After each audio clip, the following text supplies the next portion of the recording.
this has really transpired in large part over the 9 to 10 year period that Trudeau has been governing. And so when you are trying to put your finger on what went so wrong, so calamitously wrong, what do you think the major contributors were? I mean, there's a lot of hydras whose heads we're encountering at the moment, and I imagine it's relatively difficult to trace a causal pathway, but what did we do wrong as a country?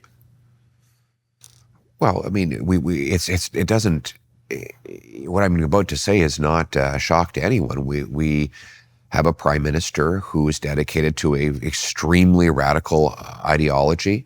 It is just a rehashed socialism that has been discredited again and again and again throughout the ages. And his basically authoritarian socialism has guided him throughout his entire prime ministership. He believes in a state that controls every aspect of your life, your money, your speech, your thought.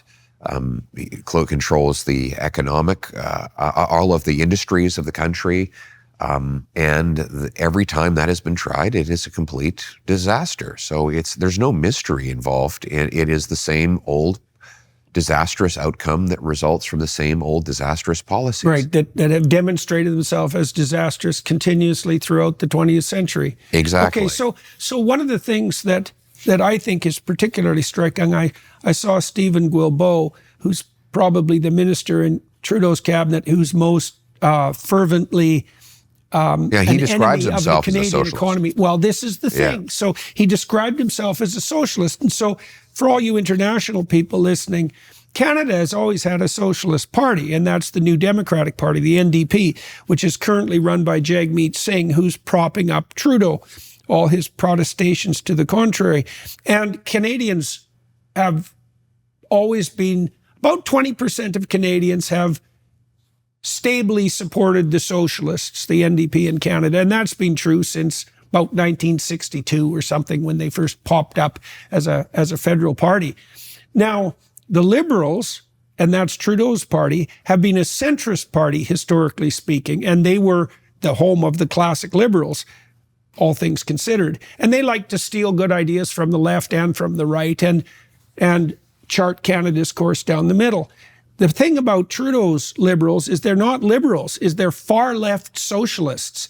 And they came to power in the guise of Liberals, and that meant that their government was fraudulent, technically speaking, from the beginning. Because Guilbeault, for example, obviously should have been a member of the NDP and not the classic traditional Canadian Liberals. But he didn't care, because he knew that had he run for the socialists, he would have ended up with 20% of the vote, because that's what they always do, and never had any clear pathway to power. Exactly. And so Trudeau brought a bunch of people in who were so radically left that they left the NDP in the dust, essentially. And they've been running the country on false pretenses for 9 years. And if you ally that with the fact that Trudeau is clearly, he clearly has narcissistic personality characteristics and runs the country, I think, as a testament to his own grandeur. It's something like that. And one of your caucus members recently stood up in the House and I think listed something approximating 60 scandals. I mean, I've been scandalized by that, because my observation, I've been watching the Canadian political landscape for, 5 decades, and the Trudeau government has skated through at least a half a dozen scandals that under normal circumstances would have provoked an honorable government to resign.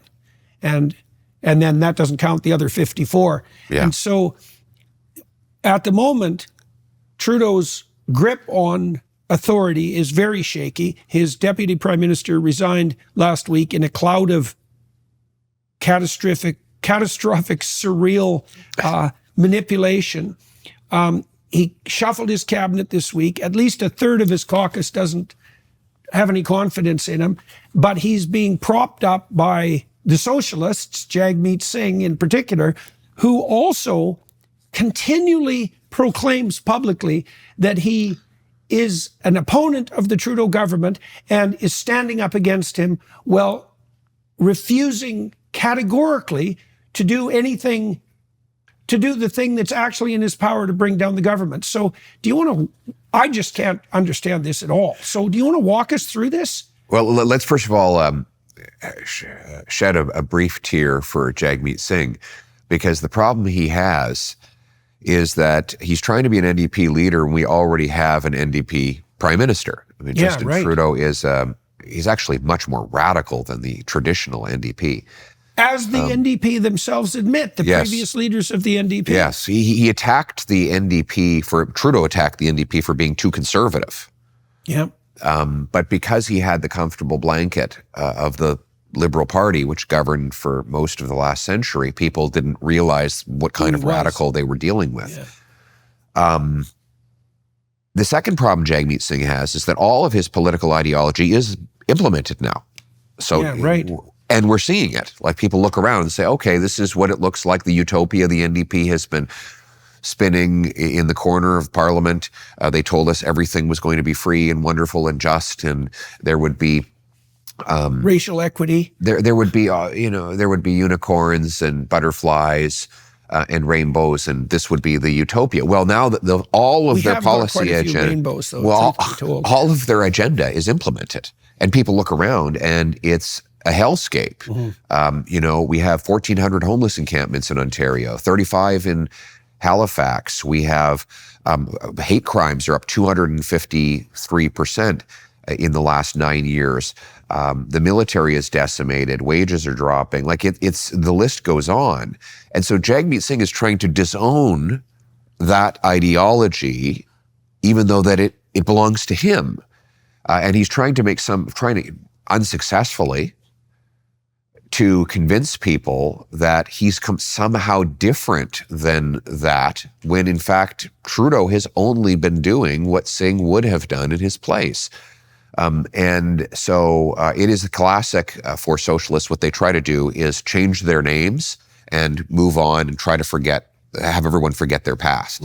And when I say that socialists changed their names, I mean, they were communists, and then they became socialists, and then they became social democrats, and then they stole the word liberal, and then they ruined that word, so they changed their name to progressives, and then they changed their name to woke, and now they claim they don't want to be called woke anymore. Because socialists always try to disown the things they've done because it's manifestly disastrous, and that is what Singh is trying to do, while simultaneously keeping Trudeau's government going. He voted just a couple of weeks ago against a non-confidence motion that I put forward, which contained Singh's own criticisms of Trudeau in Singh's own words. So he voted against his own words to keep Trudeau in power.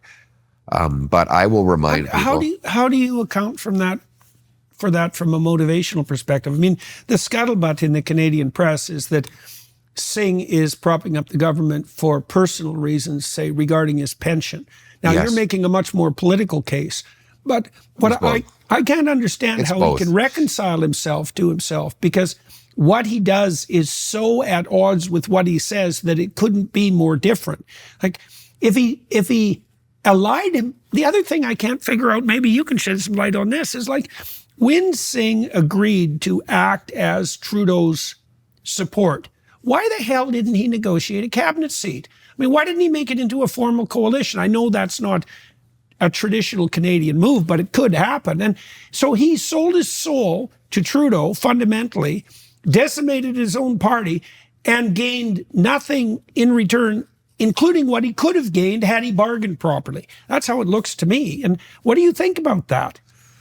I mean, he's not a very good negotiator, that's for sure. Yeah. And what we are seeing is all of these egomaniacs in both the NDP and what we now call the Liberal Party are turning on each other because they all want to disown their collective record.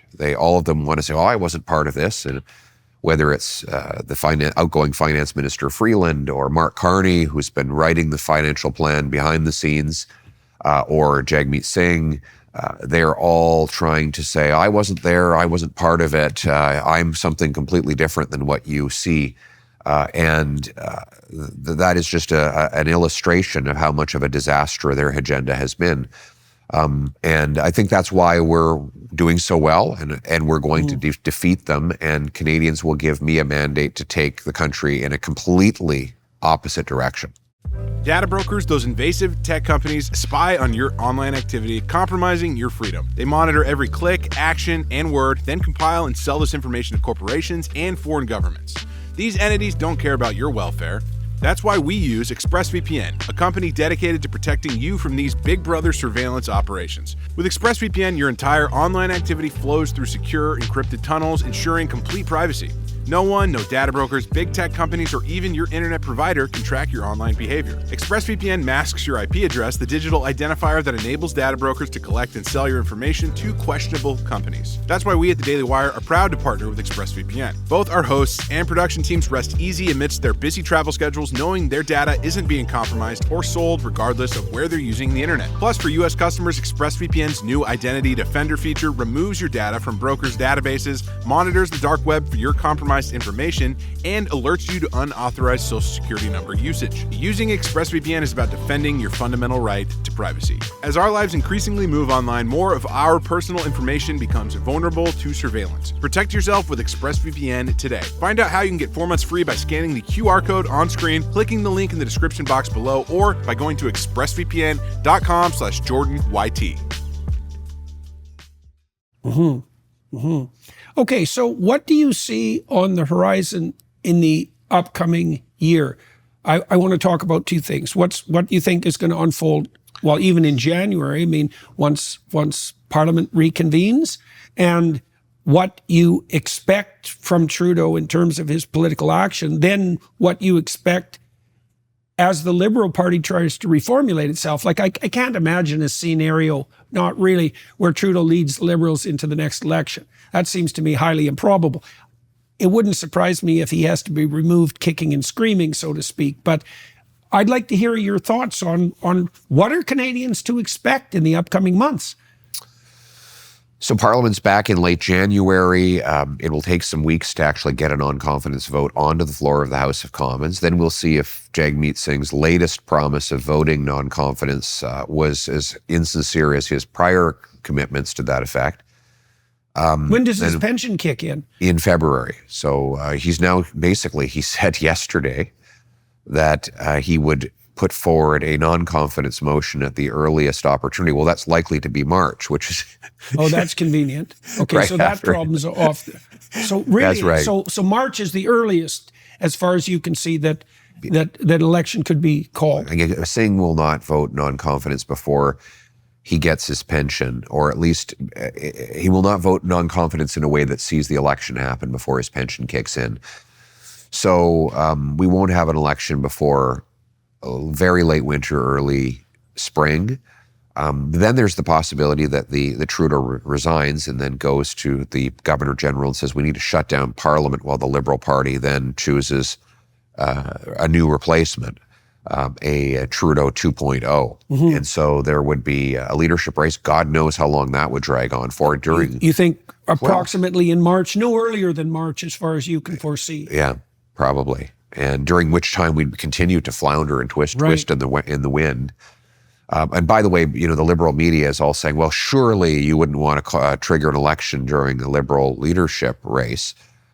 Excuse me, the Canadian people are not obliged, 41 million people are not obliged to wait around while this party sorts out its shit.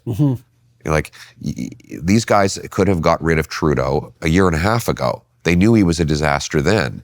And now they say, well, we're low in the polls, so we have to get rid of him.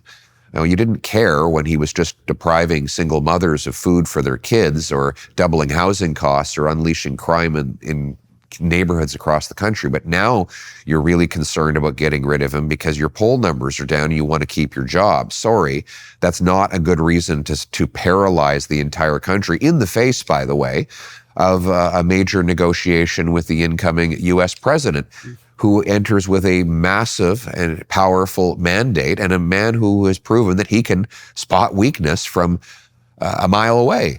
So the country should not be forced to wait for the Liberal Party to clean up its own mess. They've had plenty of time to do that. What we need now is certainty, and the only way that can come is through an election so the people can decide. And so who do you see as contenders on the Liberal side? I mean, Freeland, I think, is going to make a run for it. But Carney, do you think he's going to throw his hat in the ring? Now, he famously rejected the opportunity to become Trudeau's finance minister. After accepting it. Okay. Well, so the chronology that we're led to believe, based on sources who've spoken about it to the media, is that Carney agreed to the job. Trudeau went to Freeland days before she was to introduce her fall update and said, I'm going to be firing you to bring in Mark Carney. And then when that blew up with her unexpected premature resignation, then Carney looked at it and said, I don't want any part of this. And he crawled under his desk.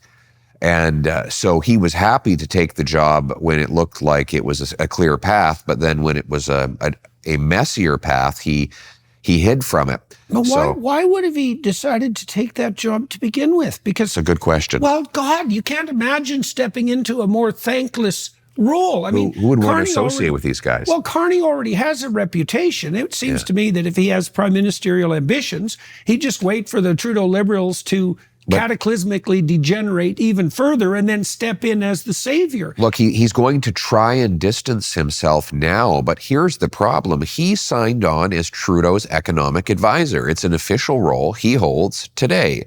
Now, he's going to make one of two arguments. One, he's going to say, yes, in fact, I was his economic advisor, and therefore I am responsible for the $62 billion deficit and the catastrophic growth and the rising cost of living.